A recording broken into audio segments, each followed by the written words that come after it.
Hello guys, Legend of War 101 here once again. This time it's the Alien Covenant Prometheus 2 plot response. There's a guy called CorderyFX and he's basically done like his own script like Prometheus 2, so I heard it's pretty good, so someone told me to watch it, and he's got some good stuff on his channel, so we're gonna watch this right now. But first, I'm a big Alien fan, by the way. You can tell by the shirt. Love it. And I was talking about this with my sister the other day as well. We were saying, why is this Alien Covenant movie so bad? The plot just so bad. It doesn't make it. David creating the xenomorphs just didn't make any sense. So we're gonna take this off right now. We're gonna press this. See what CorderyFX has to say.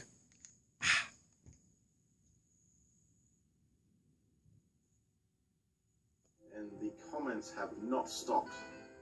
I could probably get a comment like every minute. I've been overwhelmed by so many supportive comments. People that saw where I was coming from, enjoyed the review, got the humour, and having some great discussions in the comment section. That being said, the comment section wasn't met without some of the heated disagreeing comments. Let's look at some of those now. People just angry because he's telling the truth. Covenant was not good. Try to be Prometheus and Alien all in one. It didn't make any sense.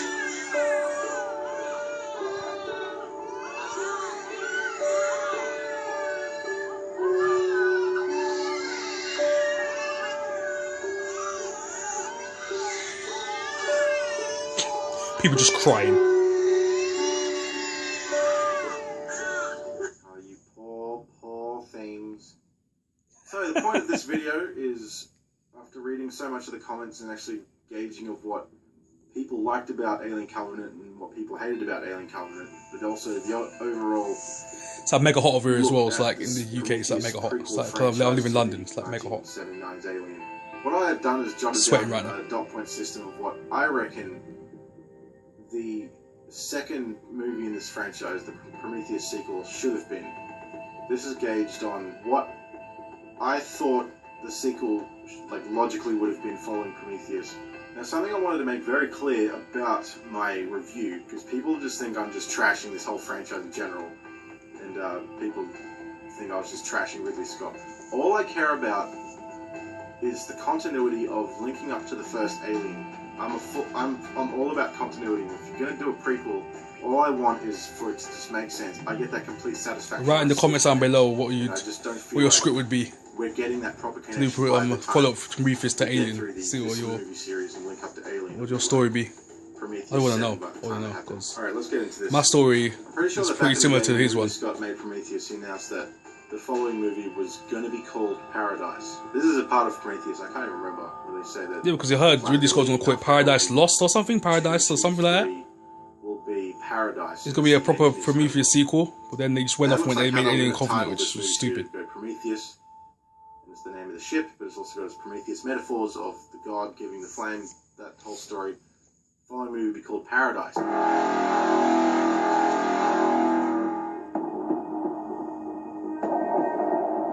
I'm both merging ideas of what the sequel should have been continuing Prometheus, but also still trying to put in the links that properly connect it to Alien. Alright, so at the end of Prometheus, they awaken the engineer and Shaw is screaming to it, asking, what did we do wrong? What's that black goo stuff in the cargo hold? Why do you want to kill us? And she's very frustrated because she has these answers that the whole audience also had.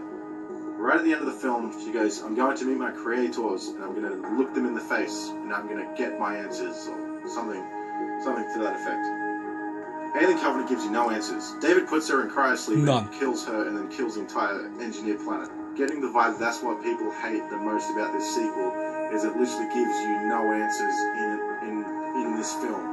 And I don't care if by the time Alien Covenant comes out on Blu-ray and there's all these special features where it's like, yeah, it turns out the reason that... Yeah, but the special features, all I care about is the movie. I don't care about... Some people say, why do you want to watch special features? You want to watch the movie, you don't care about special features. Character development that should have been in the film. Alright, so Paradise. Well, in the book, so and so happens. Prometheus 2. Direct continuation. Whether it's 10 years later or whether it's just a few months later, going off of space travel, how long it would take, wherever this Paradise planet is. So you would have David and Shaw arriving on this planet. They see that it is paradise. There's temples, there's shrines, there's all this architecture that's reminiscent of ancient human beings, but also with a technology twist to everything. So you can have them crash land on the planet, and this whole expedition is being led by Shaw. She is the passionate one with the answers. We set her up in Prometheus, this is her story, and David is along for the ride. And you can hint that David has a change of heart and he doesn't want to follow in his father's footsteps of wanting to be one-on-one with your creator. And so you can have them land in the city. Even in Alien Covenant, there's an effective part where all the engineers see the donut ship flying in, they're all cheering. It's one of our lost comrades has come to find us. But then the ship lands and out of it comes Shaw and David. And all of them are confused, they're all baffled. What the hell is our creation doing in this ship? Where are our long lost engineer comrades? And so then you can have David break the ice by translating. They set that up well in Prometheus, that David could speak the language of these engineers. And so that David would be very pivotal in this first act of translating what the engineers say to Shaw. But you could also have the engineers plot should have went. greet Shaw and David with a bit of hostility. Maybe they all get captured and they get thrown into cells. What the hell are you doing here? David starts translating for Shaw. Shaw is demanding her answers, and maybe then the engineers can start feeling a bit of respect of like the distance that she's gone to get questions and not pose any threat. She just wants her questions answered. Then we can start getting more used to the culture of the engineers, or our creators, as they're trying to set up. So you can have scenes where David's talking to the engineers and he's asking Shaw's questions. Her questions from Prometheus. Why do you hate us? What's this black goo stuff? Why do you want to kill us? And then David will be translating and he's like, oh, so it turns out, hi, Michael Fassbender, and I play David. But the engineers in Prometheus, it turns out that they're actually terrorists. They're actually assholes. And they just want to kill human beings for no reason. Or a religious reason, probably that. Pretty much the vibes of the Act 1. Shaw will then forgive the engineers for the events in Prometheus 1, discovering there were a different segregation of engineers than the ones on the actual planet called Paradise. Another mystery that would have been great to be cleared up in this movie is what is the black goo.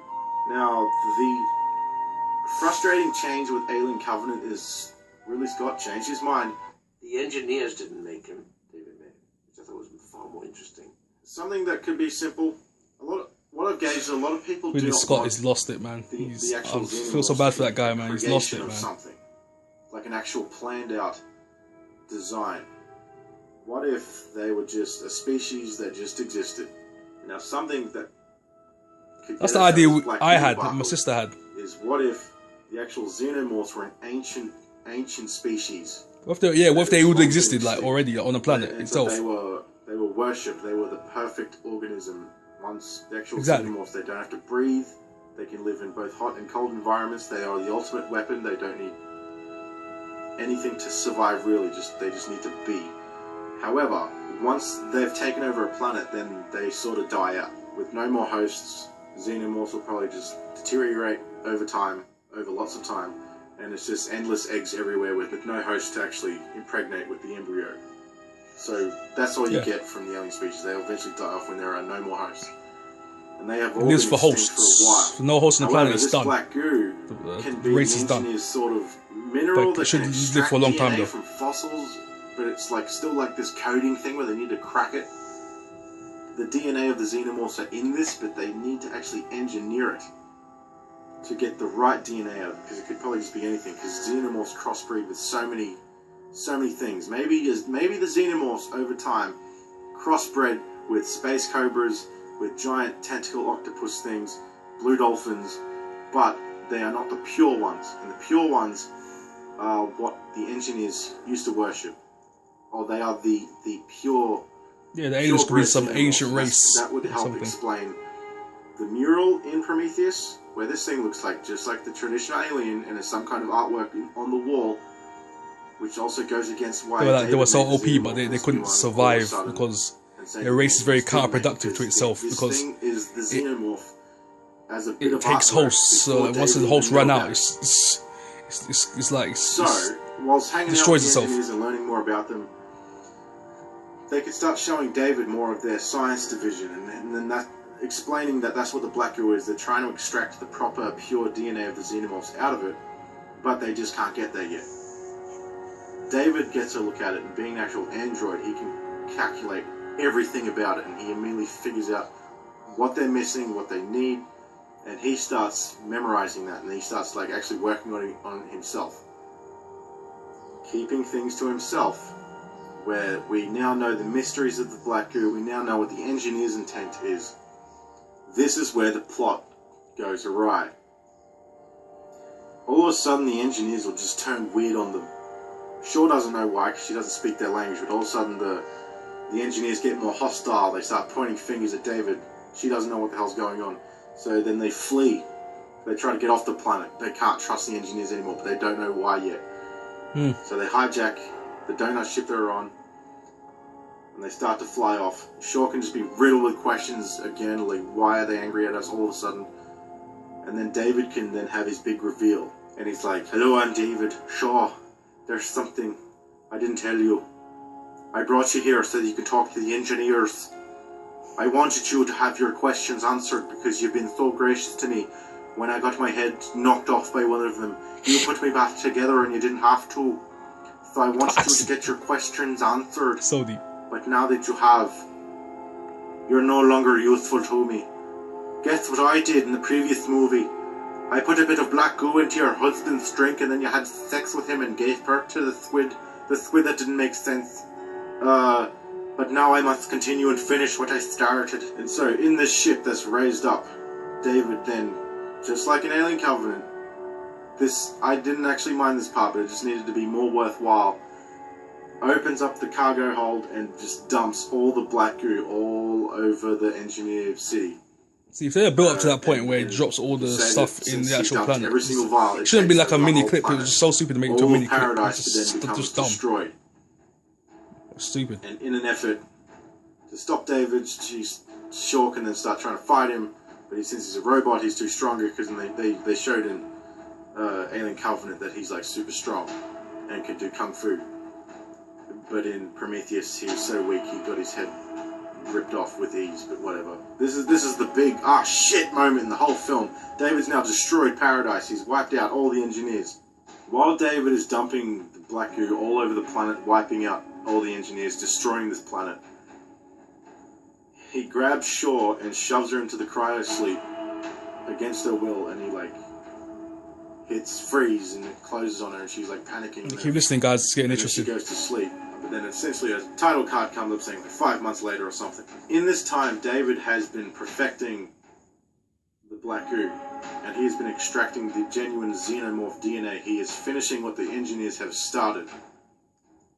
Now, David then wakes up Shaw, and she's like all tied up, very reminiscent of when aliens cocoon people, which I know is not in the original Alien, it's in Aliens, but I don't care. All I care about is continuity. Yeah, Connect it all, then I'll be happy. Shaw is like... They never really explored that, cocooning people. They representation never of explored that. cocoon. She's It's, not I covered don't know in why slime they, or anything, but I don't know like, why she wakes they up never and did that. she's- It's just, it will make she's sense, strapped up, really. basically. It makes sense. David has successfully grown a face hugger, but it's not in a traditional egg. I saw a few months ago that someone cloned like a sheep, or they kept they grew a sheep in like this medical sack. The It's heck? like made of plastic, but it contains all the nutrients and liquids that it needed, and they didn't have to have an impregnated mother sheep at all. So it's like a face hugger in a medical sack that he's grown without an egg, because this is like, he picked out the genome of just the face hugger, he doesn't need the egg. But he's growing it in a laboratory himself. I love it. When she wakes up and she's like, "Holy shit, what have you done? What is that thing? How long have I been asleep for? Answer my questions." And then David can have his horrible reveal where he's like, "So what I've done is I've successfully cloned the face hugger of this ancient alien species. Sure, I wanted you to see it, and I wanted you to be proud of me, as I am proud of it. In the last movie, I infected you complicatedly, and you gave birth to the squid. but through that process it puts the final genome of DNA into your body. So I needed this facehugger to impregnate you to complete the cycle. The embryo that's just going to lay inside your body is going to create the xenomorph queen, and then we'll officially have the xenomorph back in the Monday world. See, did you hear that? That actually makes sense. That sets up David as being so fucking horrible. We just watched the hide this guy. Like, Me too. Prometheus, you're getting invested in Shaw. She had the squid thing in her stomach. Didn't know what the hell that was about. Then she's the one with the proper questions for her creators, because Mr. Wayland, Guy Pearce Brosnan, didn't care about the answers. He just wanted to be immortal. But you end this film with David killing the lead character that we've all been so invested in, because that just shows how much he does not care. And so that's my quickly slapped together idea of what Paradise should have been. So the connection that we got from that is now the facehugger has laid the embryo of a xenomorph, and it all makes sense, and it's not all of a sudden. We get a proper explanation of what the xenomorph is, and then people can be happy because David didn't 100% create them.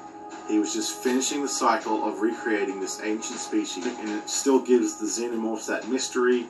They weren't like legitimately designed. That probably would have made people feel much better. See, just how simple that was. It's just like, come on now, just how easy that was to make. Like, I thought to do like a version as well, to do my own version of what I think should have happened.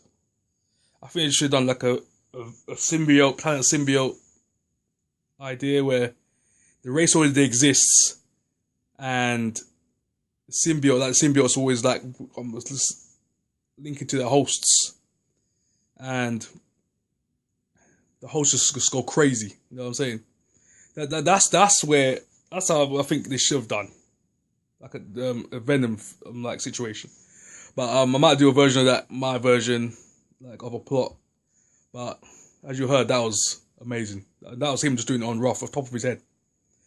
Well, guys, I'm gonna go now. Peace.